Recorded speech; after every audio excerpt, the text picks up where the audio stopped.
I'm so glad you guys are with me. All right. Okay, so it's 8 o'clock. Let's begin. As always, I'm going to start with a little prayer of gratitude. Thank you. Thank you to the source of creation, the being of all, for being this live webinar, and for being the multiplicity of beings in creation, for all the forms of being, all the forms, including our precious ancestors, without whose existence we would not be. And thank you to the divine and everyone attending this session. The source of creation in all of us,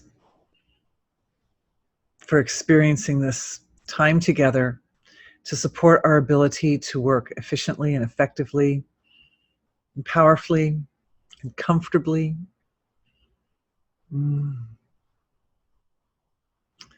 Thank you with deepest reverence and gratitude to the eternal tradition of wisdom. All right. So tonight we're going to talk about the healing algorithm. And I want to cover, what I'd like to do is for those who are new, a quick minute or so review of what is energy work. And then we'll do a quick review because we did cover the healing algorithm last time. So we'll go over that kind of a concrete, concise description of that.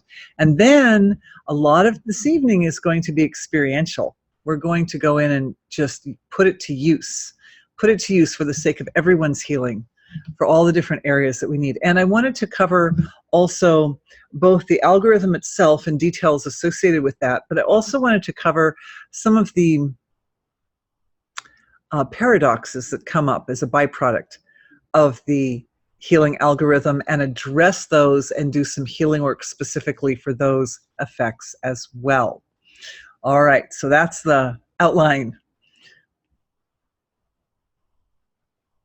And as I mentioned before, one of the first things we're doing, even before I go into that, is there's a nice integration taking place in our group tonight, which is a loving activation of the value of the union of life with all that is, the union, the unity of life. We all have our individual physiologies, these lovely vehicles that we're riding around in. And then we have the reality, our reality, which is that we're all one thing. We're all one consciousness. And we really are, whether one is experiencing it in a very concrete, well-defined way, or one is experiencing it in a foggy, hazy way, or whether one feels they're not experiencing it at all, that's okay. One of the byproducts of today's session is to nurture that level of experience so that everyone can benefit maximally from it. All right, here's the review.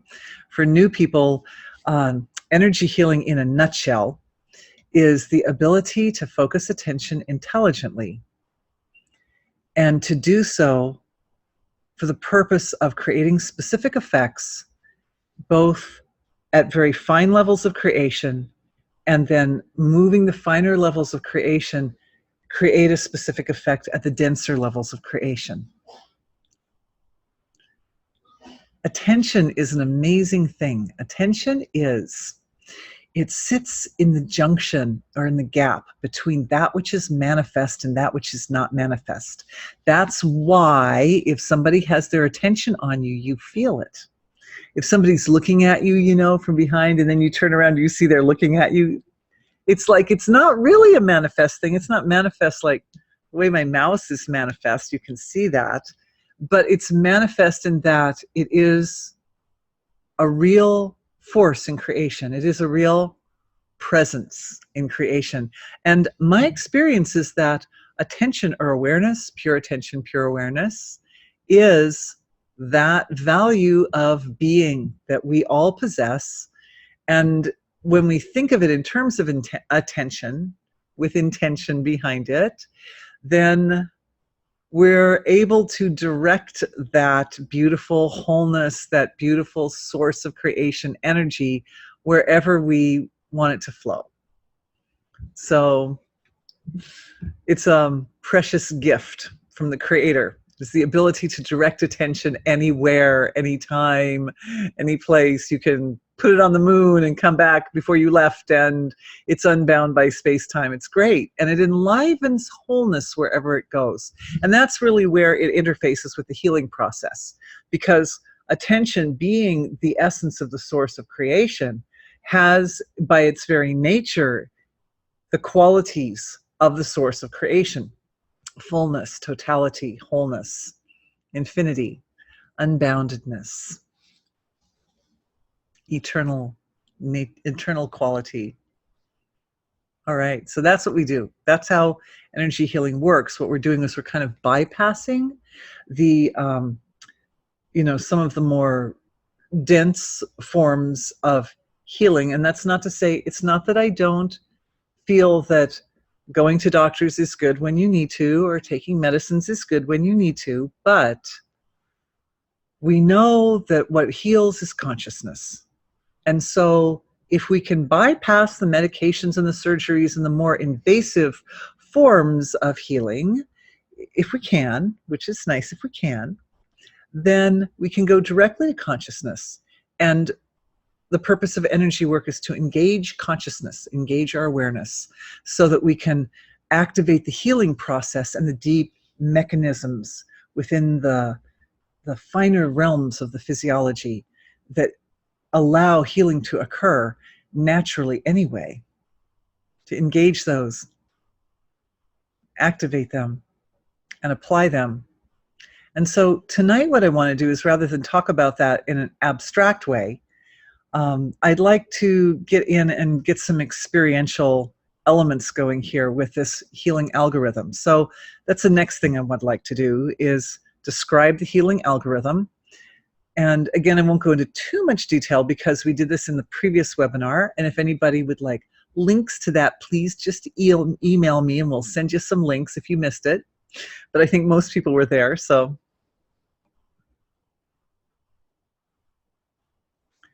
The algorithm is basically a simple process. And the way it works is this. We start with the concrete experience of symptoms. It's easy to find them. It's easy to identify those symptoms. If you're having pain, that's really easy to find where the pain is. So we find that, and the pain on the surface always has a kind of effect in the system. It affects our sense of self-identity in a specific way. It makes you, if you have a cold, for example, it makes you feel clogged up and weak and tired. And if you have, a toothache, it can make you feel vulnerable and delicate and feeling like you don't want to eat. And all different kinds of discomforts that a person may have. If you have a relationship which is on the rocks or has dissolved, then it's possible that you might feel grief over the loss of that relationship or feeling unloved. So underneath the imbalance, there is a way that the imbalance causes one to self-define. This is important because really what we're going to offer here to the source of creation is the definition of what we are when we're compromised by an imbalance. So feel the symptom, feel how it makes you identify yourself as compromised in some way. Then what we do is we offer that symptom with the feeling of being compromised. When I say offer, I mean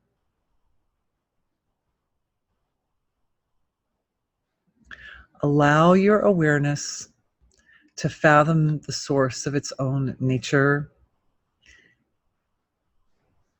So I'm just going to say that for now. I'm just going to say that for now simply. And some people in the audience are like, oh yeah, I can do that. And other people are like, that's like, what? So we're going to go into that in a little more detail for those who aren't sure how to do that step of the process. So we have the symptom and we have how it makes us feel about ourselves. And then awareness settles down and releases into the field of pure being. What we're doing is we're allowing that sensation or feeling or experience of the imbalance to find its source, to find its home back in the source of creation. The source of creation, as I mentioned before, is complete. It is wholeness. It is fulfillment. It is totality. It is all inclusive. It is all inclusive. So when the feeling of I don't feel very lovable, or I feel alone, or I feel vulnerable or weak or incapable goes into the field of fullness and wholeness, what happens is that field recognizes its own nature. It recognizes that feeling as an aspect of its own nature.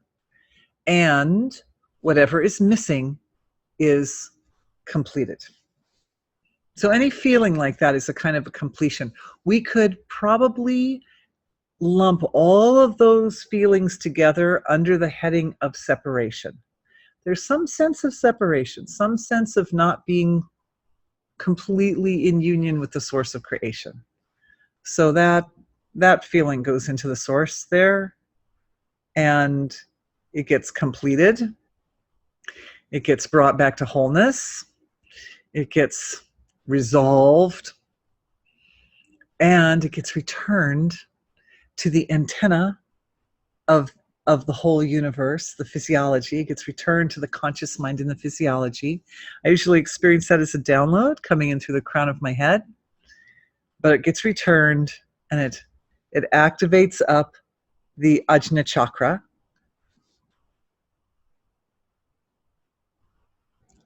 And one experiences the antidote to the original feeling or symptom. One experiences the antidote. Now, sometimes the antidote, when it first comes back, actually two things can happen at that point. So let me just finish through the description of the algorithm in its sort of book form, and then we'll go into anomalies. So we've had our symptom, we've offered it into the field of pure being, it's been returned to us as a completion, as a resolution, in its wholeness, in its fullness. Then we offer that into the field of silence. And then it's returned again in more detail, in more richness, in more meaning, in more refined. And then we offer that.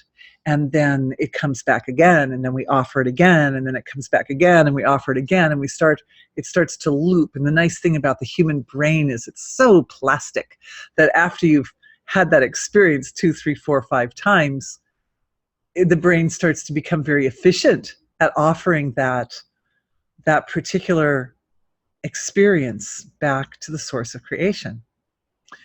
When the loop starts to roll, there'll be a point where it gets faster, faster, faster, faster, faster, and it loops out to infinitely fast. And when it loops out to infinitely fast, the being is washing in the antidote. It's washing you. It washes the body, it washes the mind, it washes the emotions, it washes through, it flushes through the whole system and upgrades the entire system. When it rings out to infinity, there's almost, I often experience a kind of a humming or a resonation associated with that rolling, resonation, a tone.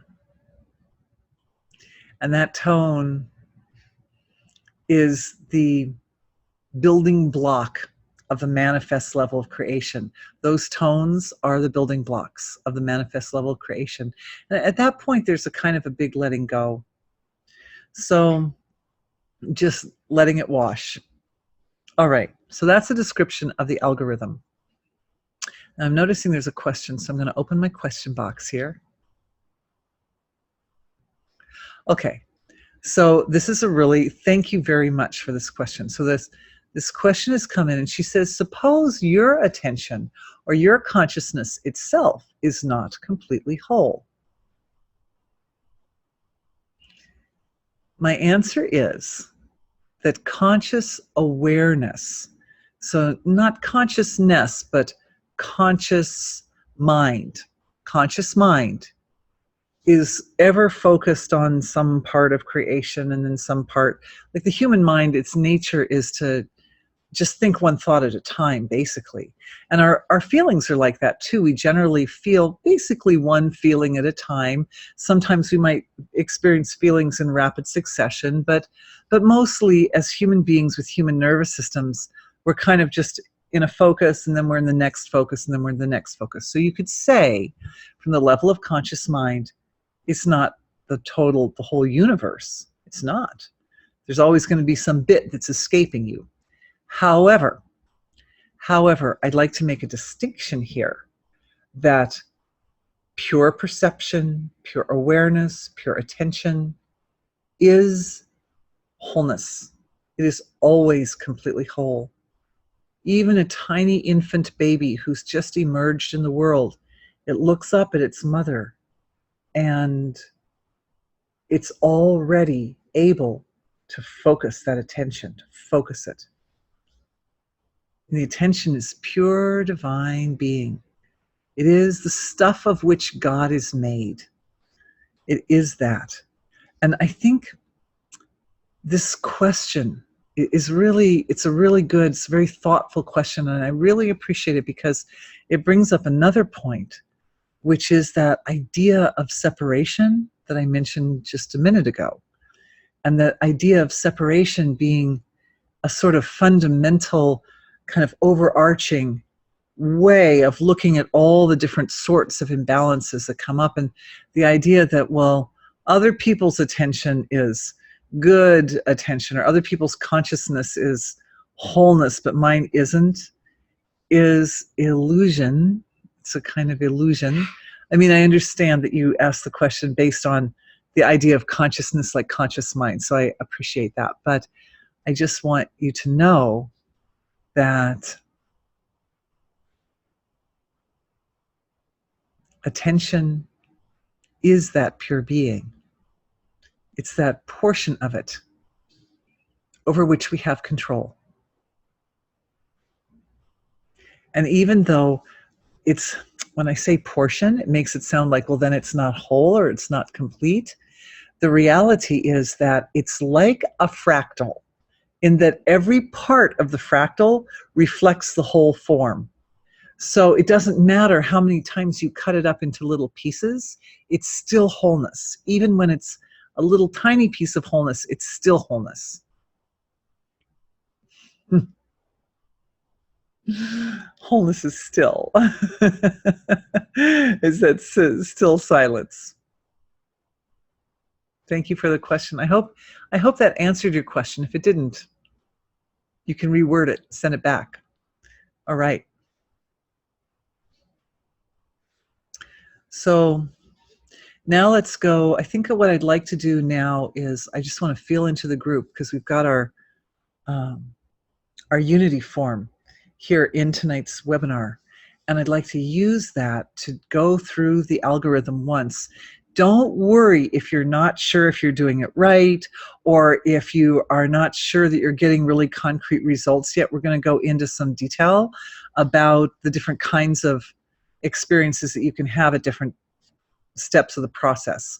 But I think it would be nice for us to do this now. Just do it. And don't worry, you can't really do it wrong. You can't really mess it up. And you can't hurt yourself. It's just a natural thing. So we're just going to go through it gently, and then we will take the details from there. So if it's easier to close the eyes, go ahead and do that. And find that place in your life, in your bank account, in your love life, in your body, wherever it is, that something doesn't feel like it's at its full potential, that it's not completely satisfying you. And find that thing.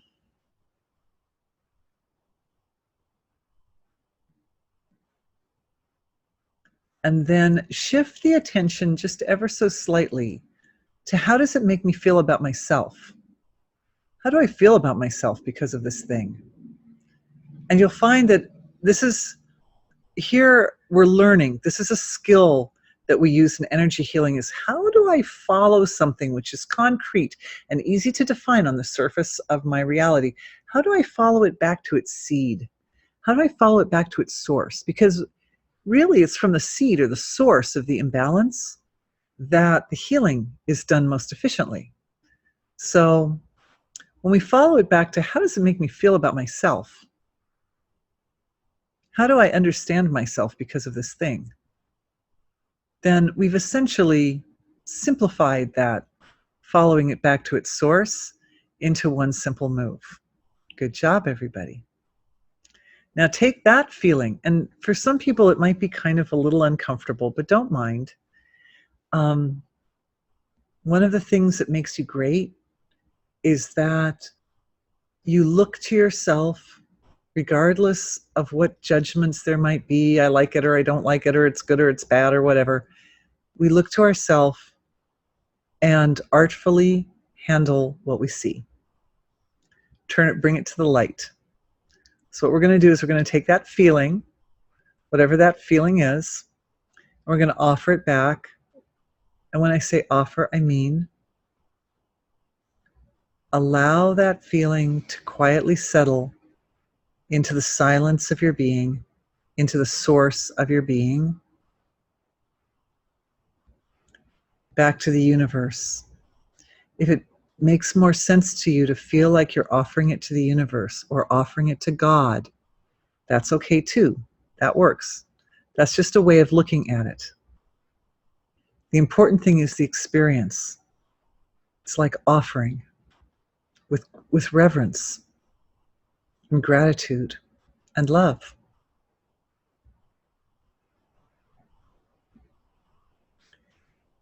In the source of creation, that feeling turns into bliss. Everything is a source of bliss.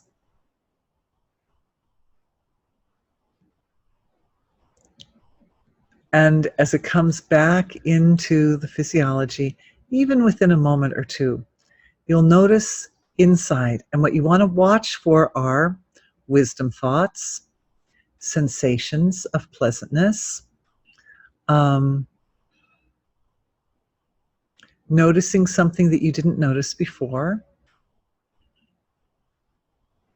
feelings of sweetness. Usually the first time that the wave comes back, it's rather abstract. So no expectations, only love. But know that it could come back as a sort of abstract or unclear or foggy feeling. It could come back clear, which is great if it does. But however it comes back, however it re-enters the physiology, we honor it with gratitude and we offer it back again into the field of silence.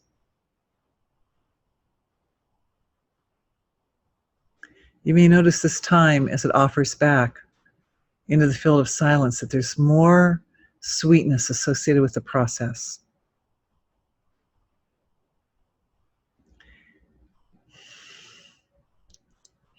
And as the wave returns to the mind, as it kind of comes into the head area, the Ajna Chakra, I think there are different ways of pronouncing it, but the Ajna Chakra, what it does is it activates DMT whenever a wave from your own divine being enters into the head.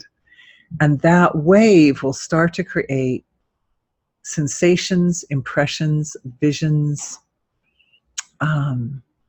flavors of consciousness, qualities of intelligence. These are the defining forms of the antidote. And sometimes it makes a lot of sense, and sometimes it might not make sense. That's okay. We just allow the mind to take a look at those feelings and sensations. Allow the mind to honor them as the antidote, under more detail, with more detail. And then, if it's easier for some people to offer that new wave of sensation back to being by locating awareness in the heart, you can do that. That's one of the, it's a useful technology if you're not sure how to offer the sensation back to the field of silence. You can allow awareness to settle into the heart. The heart is kind of an energetic center of the whole energy field of the larger form of being. So that's like going to the seed again, right?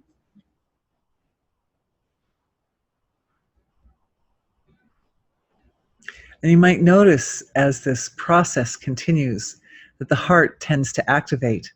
The heart tends to get more and more full. And that's natural because it is from the heart center of the physiology that, first of all, the immune system is located, the administrator of the immune system is here. The heart is here. The circulatory system, which is one of the responsible parties for sending your light all through your body, sending light all through the body. Very good, very nice. I'm enjoying walking everyone through this experience while I'm doing it myself. And I'm leaving out some of my own personal details because I really like the idea of you filling in your own personal details. Now, at this point, you might start feeling that wave of wisdom that comes into the body and the wave as it's offered back into the silence to start to move a little more quickly. Because even after 2 or 3 strokes, it will start to move more quickly. Some people may be feeling a lot of emotions. And that brings me to one of the anomalies. So I think what I'd like to do is I'd like to finish up this exercise part of the process. We'll do the exercise again, don't worry. But finish up this exercise part of the process by just sending our loving gratitude and appreciation for the process back to the field of self, back to the field of silence. And know that it will keep rolling as long as you need it. And it will roll through your waking time, and it will roll through dreaming time, and it will roll through sleeping time. And from these 3 different perspectives, you will understand the process in tremendously fine detail and really enjoy it. It's very enjoyable, especially in deep sleep. Oh, it's such a pleasure to do it in deep sleep. You'll see. All you have to do is ask yourself as you're falling asleep at night, oh, can I do this process? Or just do it with yourself a little bit as you're falling asleep at night. And then you'll find it'll continue for you through the evening, through the night, and it will take on different colors and characteristics depending on which state of consciousness you're in. All right. I'm offering all that gratitude and all that love and sweetness, which I'm feeling. I feel as if it's flooding in from lots of different angles at the same time. And so, that means it's flooding in from ancestral archives. It's flooding in from the time frame of all of our lifespan, the eternal lifespan of the soul. And it's flooding back in from the mother of the universe, from the wholeness of creation. This is, I think, the important point that I'm supposed to bring out right here. It's so important to know that this process activates healing not just for you. It heals our world, and it heals the mother of creation. And that is actually the mechanics by which the karma, which is behind an illness, is dissolved.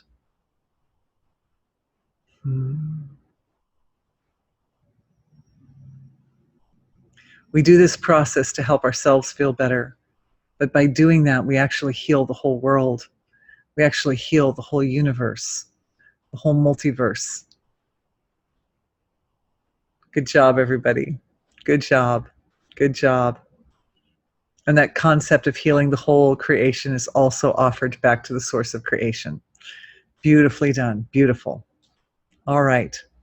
Okay, so let's go into let's now break the algorithm down a little bit into steps and see where there's spots that can trip. First of all, I think I'd like to ask, is anybody in the participants, any of our participants tonight, does anybody have a spot in there that you have a question about now that we've gone through it as an exercise? Anybody? It's okay, no questions? It feels okay? It's okay, you don't have to ask. I know there's a little bit of a hesitance because the people who are here, you would hear their voices. So you can ask, you can write the question if you like, or you can ask my resource man upstairs to send it if you'd like. The sensation is concrete, but the emotion that comes back that's connected with it is very vague. Okay, good. Good question.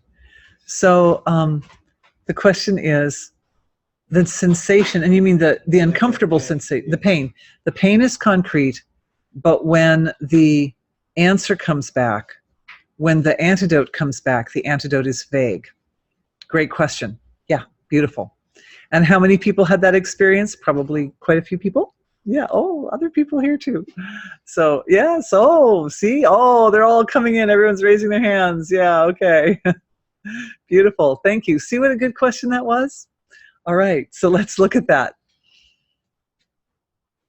We start energy healing from the concrete level of creation, from what we know. We start with our physical bodies and we start with our conscious minds. And that area is always going to be basically concrete.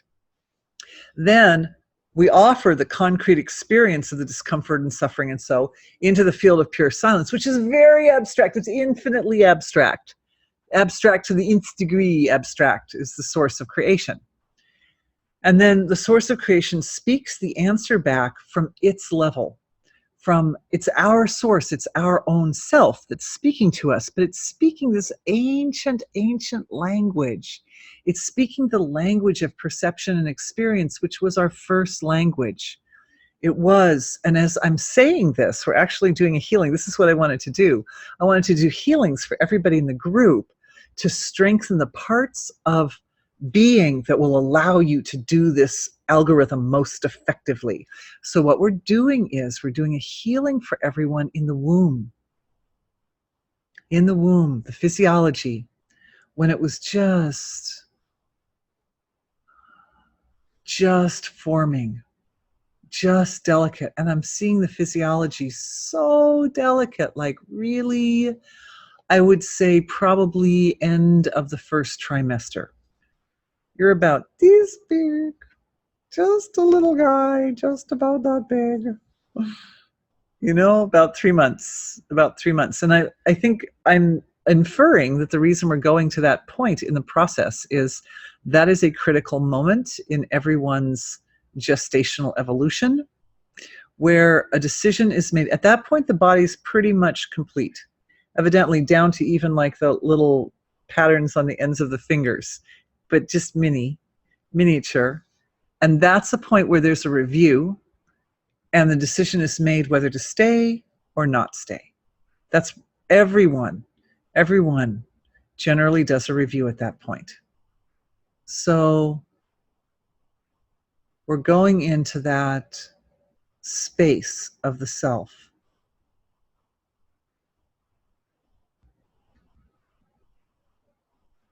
And that's the point where you remember very well the ancient language of perception and experience, the universal language of perception and experience. You remember it so well. So what we're doing is honoring the teeny self, honoring the teeny self, thanking. We're going to sending love and gratitude. This is just the big self. I'm just reporting this. The big self is, with deepest reverence, addressing teeny self, 3-month-old self, 3-month gestational self. And it, the language is well understood at that point, but throughout the gestational process, the consciousness, as the physiology grows, the consciousness is able to embody in the physiology better and better. And by the last trimester, the consciousness, which is very deeply integrated with source, with its own source, it still feels unity. There's no sense of separation. It's unity. It's wholeness. It's wholeness moving within itself and the little teeny tiny physiology. And that's when you are such a great teacher. The child is a great teacher at that point. They are supporting the evolutionary changes of the parents in a big way, and any other siblings who may be present in a big way. And they are teaching us. We are teaching ourselves. You can learn. This is like if you know how enlightened you are at that time of your existence, it's amazing. It's amazing, amazing, amazing, amazing, amazing. You are Brahman. You are the universe. And you are a great teacher. Every one of us is. Every one of us is. Every one of us knows our unified state with the whole creation.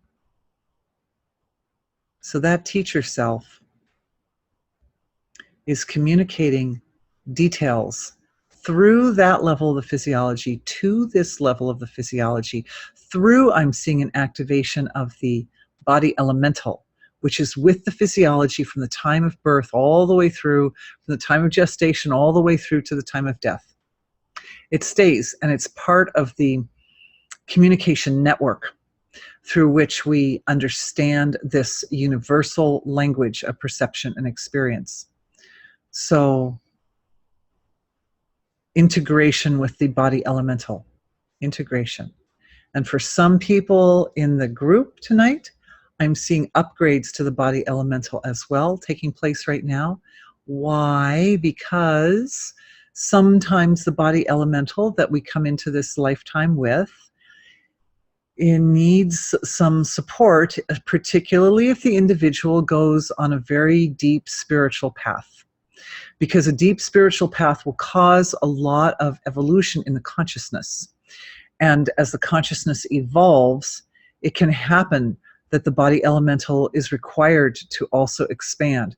I mean, usually what happens is the body elemental is considered strong enough, it should be strong enough to carry through the entire lifetime. But if there are really a lot of very powerful changes and really great, deep inner transformational changes, that elemental needs support. So I'm seeing celestial and collective levels of the physiology, embracing your body elemental with all love and reverence and supporting. It's for everyone. Everyone can use some upgrade, and supporting the first thing that's happening is the body elemental is experiencing greater trust. There's definitely expansion of consciousness going on there. Safety. It's feeling safer. The body elemental is feeling safer. And, okay, thank you. The causal body is producing a light medicine, which is not only has an integrative effect for your own individuality with that body elemental intelligence, but it feeds the cells in a really nourishing way. It's like it's such, the light medicine, it's absorbed into the body at a cellular level. And this I understand is causing integration in the body elemental, because the body elemental is kind of a systemic effect of the intelligence, the Davic intelligence in all parts of the body. So what I mean by that is that all the different systems, like digestive system and nervous system and circulatory system and musculoskeletal system, etc., they all have a kind of intelligence in them. And each organ has its own intelligence, organ intelligence, and each tissue has its own tissue intelligence, and each cell has its own cellular intelligence, and so forth. And so these intelligences that I refer to are like life force. They're life force. They're like, you could think of angels. You could think, I have my liver and then I've got my liver angel. You could think of it that way if you'd like. You know, I have my brain and I have my brain angel. all these different. But I mean, Western medicine looks at the body like a fleshy machine, right? But energy healing looks at the body like expressions of being, expressions of life force, living force, and they all, like a community. It's like a community, just like you have a microbiome that's a huge community inside the body. We have this community of tissue intelligence and cellular intelligence, and this light medicine is nourishing the intelligence at a cellular and subcellular level. And as it does that, it's creating a beautiful integration and systemic upliftment to the collective of all these little bits of intelligence that make up the physiology. And that's what the body elemental is. The body elemental is the culmination or the completion of all these smaller intelligences that make up the different functions and structures of the physiology. That makes sense? I hope so. Okay. I'm really glad I just opened my question box, because another question has come up.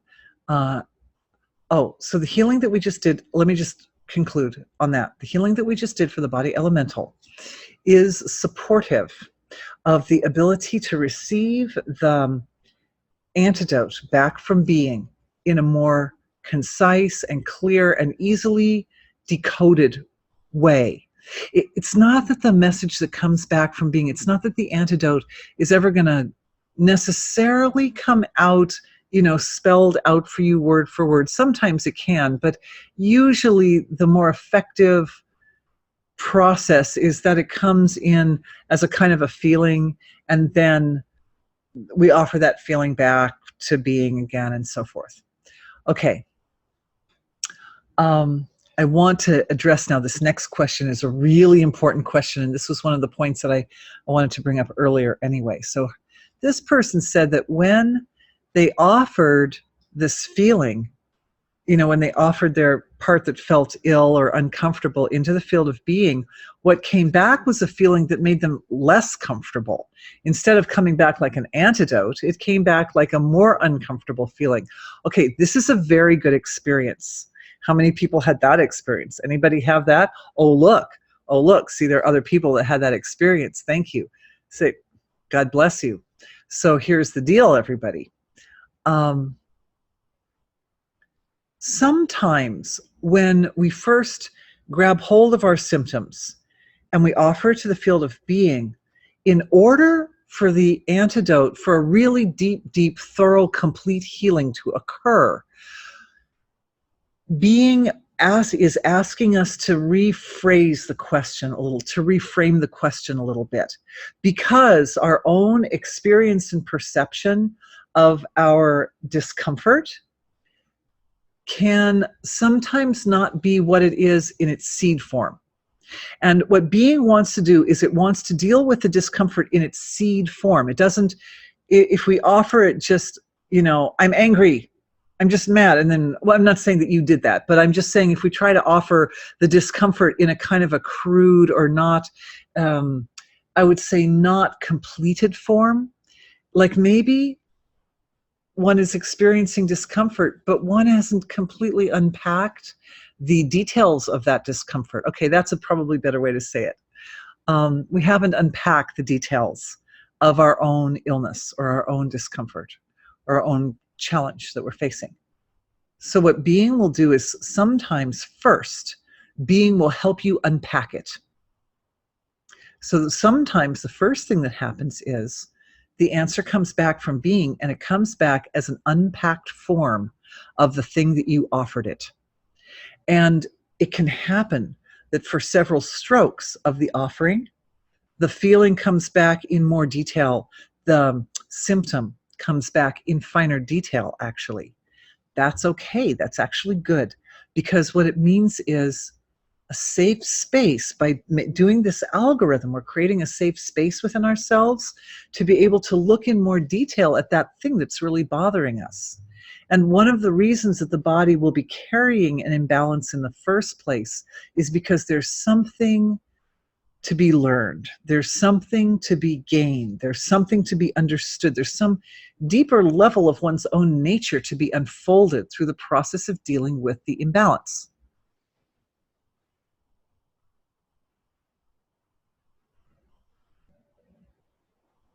And know that that deeper lesson isn't really your personal lesson. It's not necessarily a personal lesson. It is the lesson that divine being is teaching itself. Because every experience in human life is a play and display of the source of creation, self-interacting. So every experience we have is divinity attempting to know itself in greater detail, basically, whether it's a pleasant experience or an unpleasant experience. And so when we offer that symptom to the source of creation, and then what happens is a feeling of anxiety. This person said they felt anxiety.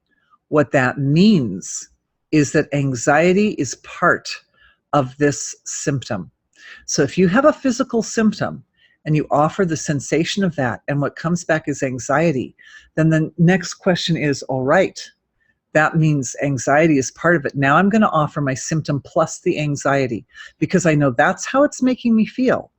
And what you might find when it comes back is it's going to offer back some other feeling as well that also may not be completely like, when I feel anxiety, it makes me feel like I'm not very enlightened, or I'm not whole, or I'm alone, or I'm, there can be a lot of different feelings that anxiety can elicit or can be connected to an even deeper level. A lot of times with anxiety, with feelings, if a feeling comes back, you can almost bet that and this is me helping you unpack this, because this is what we want to do. We want to uncode the messages that we get from being, which are abstract, right? Is almost always there'll be a belief system behind it. And anxiety is often connected to beliefs in fear of the future. Fear of the future, anxiety. I'm not going to get my desire fulfilled. I'm not ever going to get the thing I wanted. When I look at that belief system, what I see are ancestral patterns and habits of self-thinking, like how we think to ourselves, old habits, old habits, old habits. And so this is, we're now going to do a healing for this particular point. And what we're going to do is, I'm just feeling back into the ancestral archive. Many centuries, you start to kind of lose count, because for different people, you start going back centuries. It can be different numbers depending on lifespans and times of pregnancies and so forth. But many lifetimes, this is something that has been encoded in language. It's been encoded in language. These are habits of the way we think to ourselves, and then we speak to our children, and then it teaches them to think to themselves in that way, and then speak to their children that way, and so forth and so on. I'm just going to give a small example. If you want something, you might say, in the olden days, you might say, I'm just not going to get that. Maybe you really wanted it, but you say, I'm not going to get that. This is like, it's a style of speaking. Now, a lot of people assumed that if they wanted something and they said, I'm not going to get that, I'm not going to be able to attain that, what they're really thinking inside is, well, that's going to motivate me to work harder to get it, which is fine. But the problem is that these little habits, they get stuck. That's the problem. So we're clearing habits. We're clearing patterns, speech patterns. We're clearing, and I'm looking, it looks like mental and emotional bodies. It also looks like this area of the physiology here. And what happened over the course of centuries and generations was it moved into the heart chakra area. And those feelings of, I can't have my desire fulfilled, or I'm not going to get what I want, or life isn't fair, or, oh dear, something comes up that's a problem. And instead of thinking, okay, how do we find the solution? People would be like, oh no, oh dear, dear, dear, dear. Oh, well, there's no, and even though that may be a way of trying to motivate oneself to get in and do something about that, as it's repeated from generation to generation, it tends to become more abstract and simplify itself into, there's no solution. Things are bad and there's nothing you can do. So that's some of these patterns, they translate into that. So we're looking into those patterns and we're gently, lovingly addressing the ancestors in the ancestral archive. So we're at a molecular level of the physiology.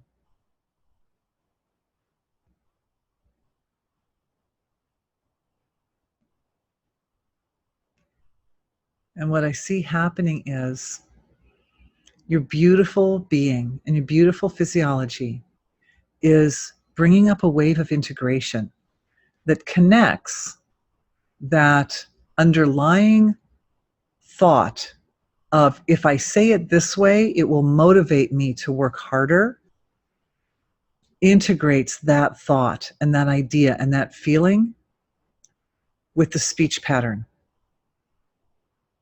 What we're doing is we're following the speech pattern back to its source. And its source is really the thought, there's a solution to my problem. That's the real thought. The words come out, we don't know what. But the thought is, this is a problem, but somewhere in heaven, on earth and in heaven, somewhere in the creation, there is a solution. And, that surrender is part of the algorithm, right? That's when we drop it into the field of silence. That's surrender. So this integration is not just an integration of the solution with the concept that it's a problem, but it's also the integration of totality with individuality. And again, that allows the integration to address the underlying principle, which is the principle of separation. Anxiety comes up because one feels vulnerable, one feels weak, one feels that one does not have the resources to deal with whatever. That's a separation. There is a level of self that is completely resourceful, is completely powerful, and is completely capable of solving any problems. And so that's the area that we're actually activating when we do energy healing and when we do this algorithm. So what we're doing as that level of being is itself producing integration.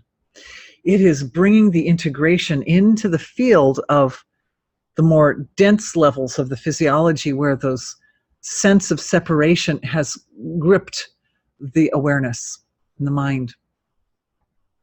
Good. What more beautiful purpose in creation for there to be separation than for it to serve the purpose of allowing unity to occur, allowing unification to exist. If it weren't for the separation that's sitting in these ancestral archives, unification in the ancestral archives would not be taking place now. And when I say now, it's coming from a level of integrated sense of time. So it's really going through all these centuries and all these times.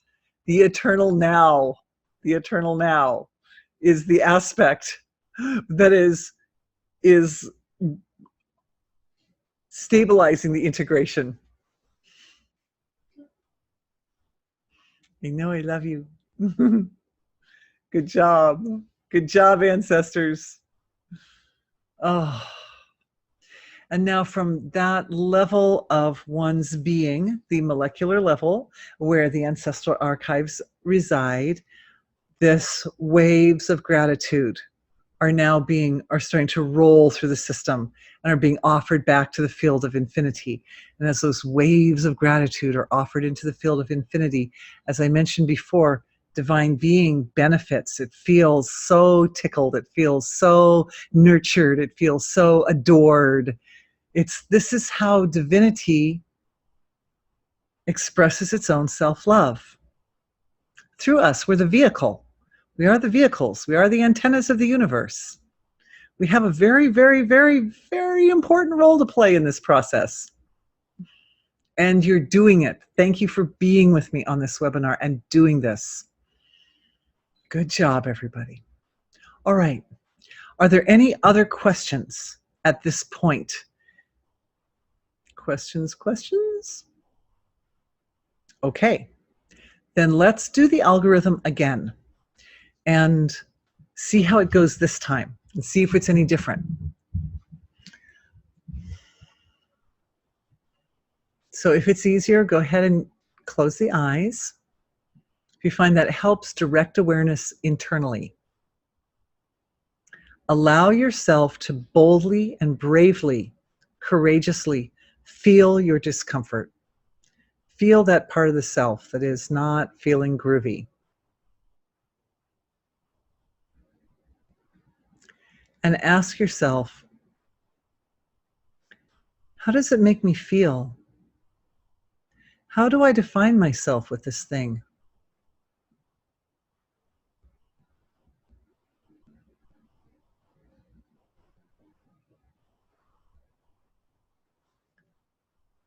If you can get it to refine down to more of a feeling, like an emotion, that's a very useful way of offering it, because feelings and emotions are basically words and phrases in the universal language of perception and experience, and that's the language that being speaks.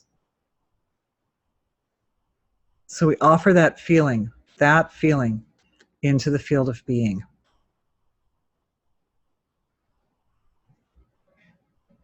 The sensation that comes back could come back as a physical sensation.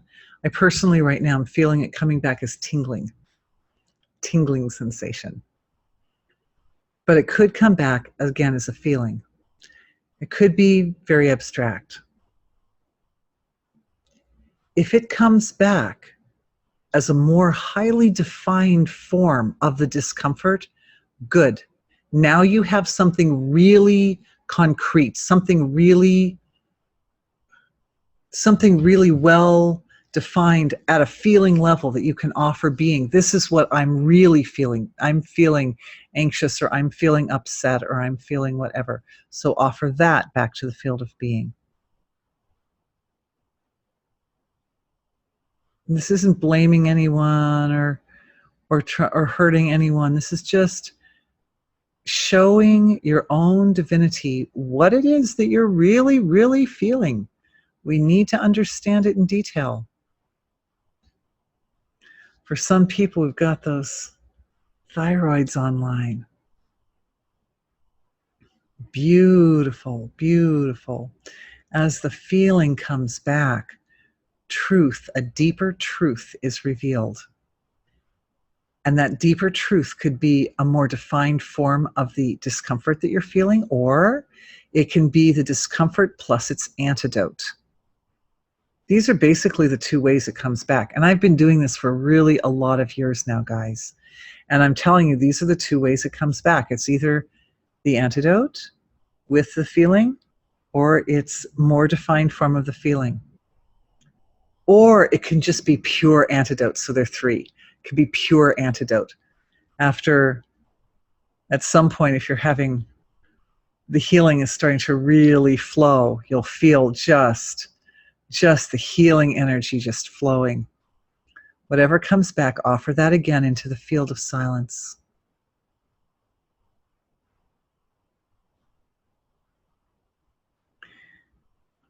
You may find that by the time you're offering this back to the field of silence for the third or fourth time, that gratitude is being offered with it. And that's really natural for that to happen, because having the opportunity to offer into silence this process is so blessed that gratitude itself ends up integrating and naturally, spontaneously becoming part of the offering process. Gratitude and reverence. Because it's through these feelings that we most effectively connect with totality, with the largest, highest, most complete form of our own self.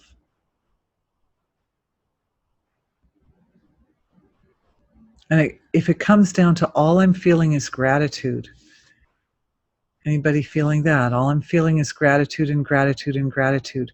Then that itself is the essence of the healing energy.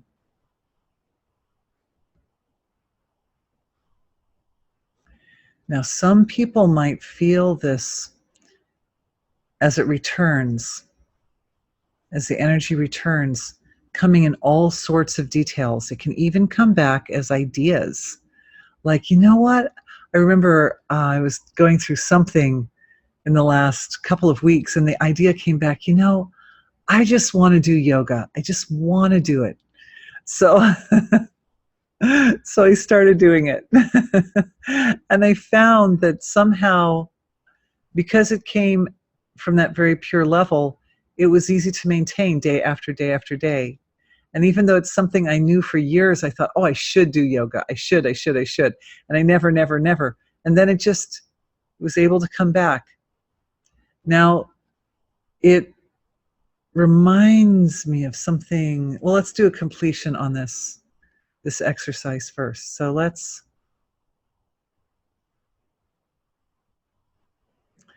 allow the waves of healing to move through the body, so that it's not being held at any point or any place in the body. It's just washing through the awareness. It's washing through the awareness from divinity to the physiology, to divinity to the physiology. Just allow it to wash through and wash through and wash through.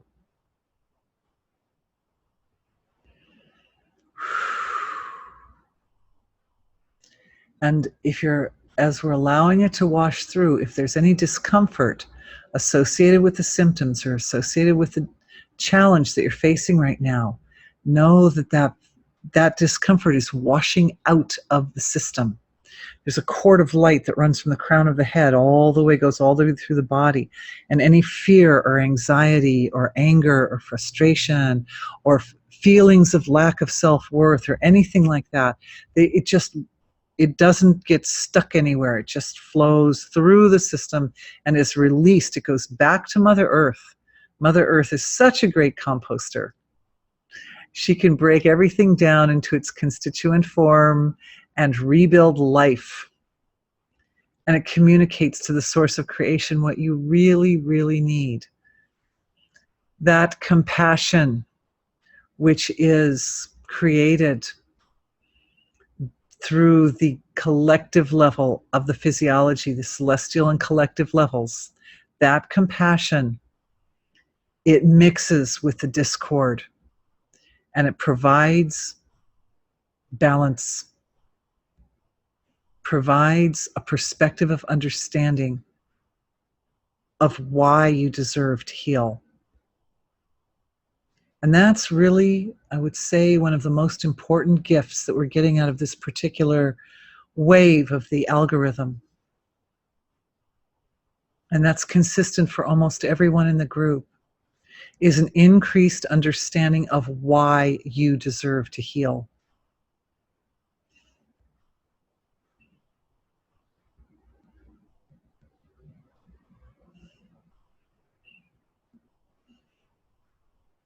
The answer is, I unpack it. The answer is because you are the precious expression of divine being, and because you live, because you exist, divinity knows itself in a way it would not have otherwise known itself. Each of us know ourselves in our own unique way, right? And that's our offering to being. That's our offering to divinity. This is how I know myself. And being is like, oh, well, now I know myself that way. Whether it's flattering or unflattering, or it doesn't matter what. It really doesn't matter. In the end, though, in order for you to heal, if it is an unflattering definition of self, it will transform. And that's what the algorithm does for you, is it helps to transform that definition of self to be all-encompassing, to be integrated with that all-inclusive aspect of your own nature, divinity. Okay, good. Questions, experiences? Anybody? All right, if something comes up, let me know. I'll treat all questions anonymously. But I wanted to make a point that one of the participants from the last webinar, oh yes, oh good, it's helpful, oh yay, I'm glad people are having good results, yay, beautiful, thank you. One of the participants in the last webinar, and we also went over the algorithm on the Saturday version of the last webinar last time, what he mentioned was really beautiful. Now this is a man who's been in academia all his life and very spiritual all his life, and what he said was he sees a paradox in the algorithm. And the paradox is that in order to clearly experience the source of creation, there needs to be some purity in the physiology. That his understanding is purity of the nervous system supports the ability to do the offering part of the algorithm. And so that can be a problem, right? Because if one is experiencing or feeling, oh, look, a question. Is that a question? Thank you. Did that just come in? Thank you.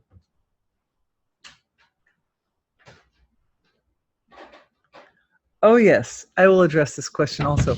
You should know, to my dear team who sent me this question, I already did address that question personally for the person who asked it a couple days ago. Thank you for being here anyway, and we'll look at it again. But anyway, the point is that there's this one part of the process, which is when the imbalance is offered back into the field of silence, the clarity with which one can experience that silence is based on the refinement of the nervous system. So if the nervous system is suffering in some way, then that could make that part of the process difficult. And also that the algorithm process has a purifying effect on the nervous system. It will have a purifying effect for whichever area of your life you're actually using your intention with, right? Like it may not be the nervous system for you. Maybe there's a heart condition, or maybe there's a lack of financial freedom, or maybe there's whatever. But the nervous system always gets benefit. The nervous system gets benefit. Why? Because this algorithm is working directly with consciousness, and consciousness and the nervous system are so intimately connected. Consciousness and the nervous system are so intimately connected.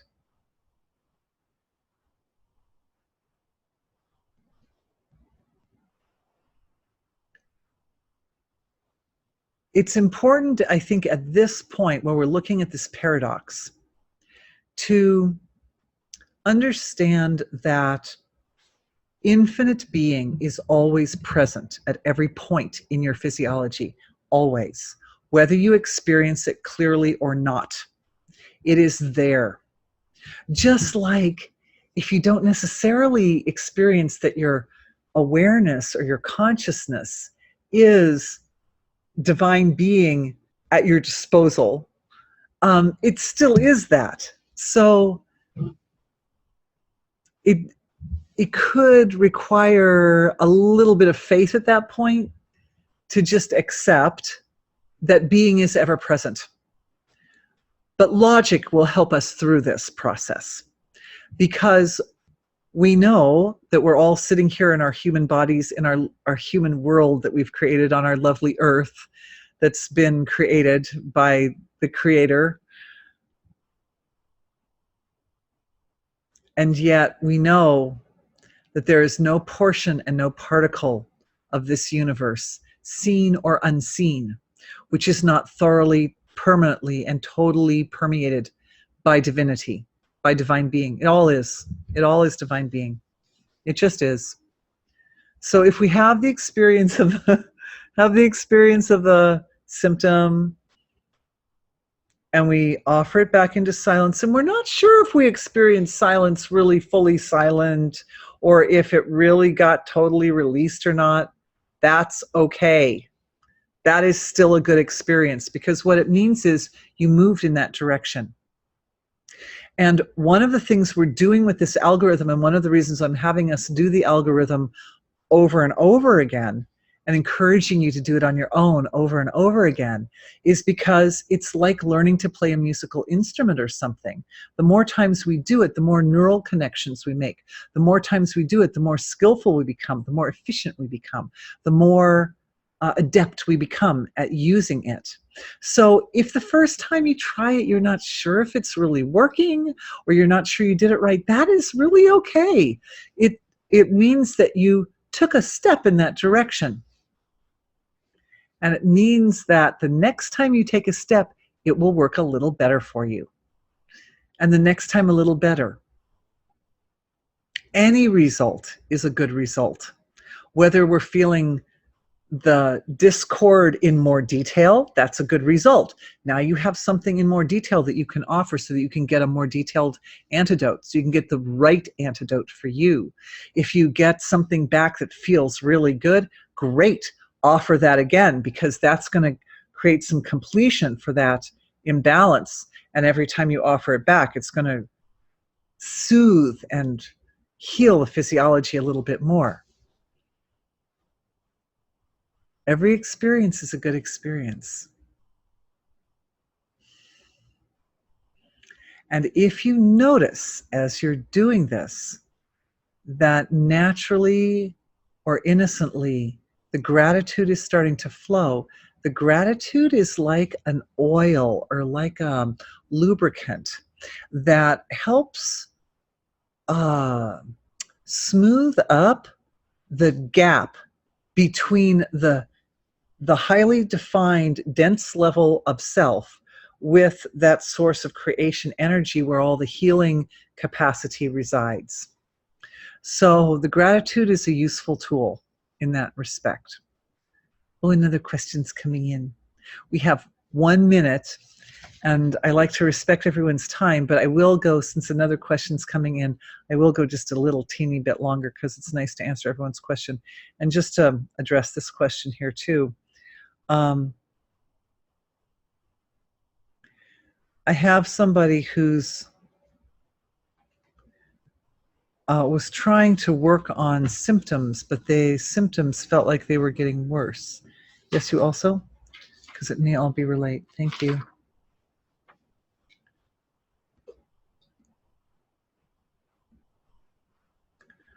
Oh, that's really beautiful. Okay, so here's this question. So we're going to address both of these briefly here. One question is, can gratitude be associated with tearing in the eyes if the eyes start to tear up? And this beautiful question, there's one of the things is that due to the blood-brain barrier, the brain releases imbalances through tears and mucus. So if we're doing the practice and we start noticing some tearing in the eyes, that means that the nervous system itself is releasing toxins, and it's a really, really good thing to happen.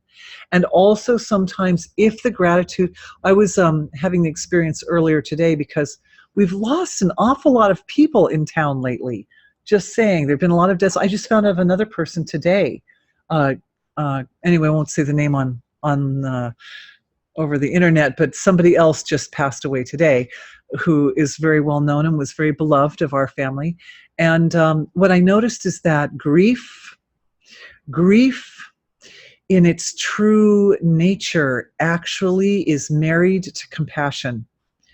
That what I found is that the grief doesn't release. It can be in there and it can be uncomfortable until the home of compassion comes and embraces that feeling. And when that happens, then all the tears come and all the grieving comes, and all the active grieving comes. And I feel as if that's one of the reasons why grief goes through several stages, because it has to move through the physiology until the body is able to accept and integrate its own compassionate, angelic, it activates at the celestial or collective level of physiology, the angelic capabilities of holding one's own self in compassion. And when that happens, it's so beautiful. And then that's when all the tears and everything comes. So, the gratitude can be combined with deep compassion or deep tenderness, and that can cause that release in the brain. And it's such a blessing when that happens. It's like, just thank you, because it can be very difficult sometimes. Some toxins can be held in the tissues for like years, even decades, before they properly release. So if this process is allowing that to happen for you, bravo. And the other one is that this question actually came in several days ago before we started practicing the algorithm together. So I think I might like to hear from this person and see what their experiences are with it now. But, and if you'll be with me tomorrow, because I think this person's on the subscription program, so because we're kind of out of time, but I'm just going to bring it up anyway, is that the person's having symptoms, and by their description, it sounds like the symptoms are flu-like symptoms. So they're having this flu-like symptoms, and they were trying to work on it, but the symptoms just seem to be getting worse. And so they're hoping that I could help them with it, which I did at the time. But in addition, and all I did was I just went into my own finest being, into my own source of self, which is the same as your source of self. And I felt from the source of creation, it is possible to have an experience of what everybody's feeling at the same time. That is one of the potentials of human experience, is to go in and feel that. And what I did was I felt behind the symptoms. I was going to unpack it down to its seed and find that behind these symptoms were such a feeling of being vulnerable and being, what was the word? Like even violated, kind of like, the sacred space is violated. When a virus comes into the body, it's like your personal space has been violated, and incapable of protecting oneself, very vulnerable, very incapable of protecting, and all those feelings that were, then I went in and I found but where are they penetrating into the sense of self-identity? And I found that was happening in the astral body. And so we went to the astral body and offered that. So that was pretty high detail, right? Even though it's an abstract level of self, astral body's down here at an abstract level of self. We offered that. This is the astral body, and it's got these filtering structures, which are kind of like abstract belief systems in oneself as being very vulnerable and very tender and very, easily hurt by environmental influences, and offered that back to being. And when we offer that into the field of being,